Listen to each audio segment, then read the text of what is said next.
கோவை மாநகரிலே புகழ்பெற்ற கோவையின் காவல் தெய்வமான கோணியம்மன் திருக்கோவில் திருத்தேரானது வருகின்ற 4ஆம் தேதி மார்ச் மாதம் நடைபெற உள்ளது. இந்த தேர் கிட்டத்தட்ட ஒரு 5 டன் 6 டன் எடை கொண்டுள்ளதாக இருக்குது. இந்த தேர் திருவிழாவானது ஆரம்பிக்கும் முதல் நாள் அன்று தேரில் முகூர்த்த கால் நடும் நிகழ்வு நடைபெறும்.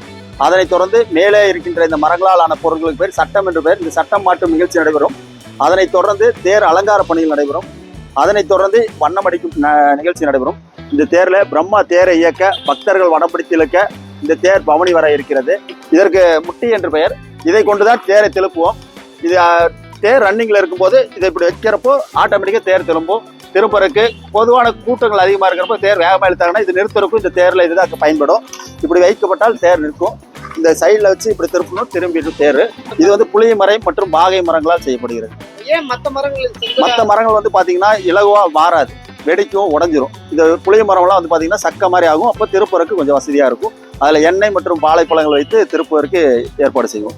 இதில் இருக்கின்ற சிற்பங்களானது மிகவும் பழமையான கோவில் சிற்பங்களை கொண்டு செய்யப்பட்டுள்ளது. இது யாழையிலே மயில், இது யாழையிலே யானை, இது யாழையிலே சிங்கம் போன்ற வித்தியாசமான முறைகளில் செய்யப்படுது. இது அனைத்தும் கைகளால் செதுக்கப்பட்ட சிற்பங்கள். இப்போ இருக்கிற நவீன தொழில்நுட்பத்தில் வந்த மிஷின்களாக கிடையாது, கையினால் செதுக்கப்பட்ட சிற்பங்கள்.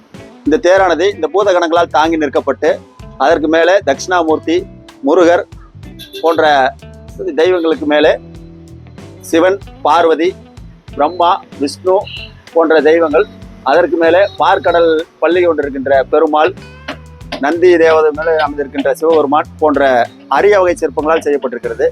கோணியம்மன் தேரில் காலை 6 மணி அளவில் அம்மன் தேரில் எழுந்தறிய பிறகு அனைத்து பக்தர்களும் தரிசனம் செய்ய ஏற்பாடு செய்யப்படும். அனைத்து பக்தர்களும் மதியம் 2 மணி வரை தரிசனம் செய்ய ஏற்பாடு செய்யப்பட்டிருக்கிறது.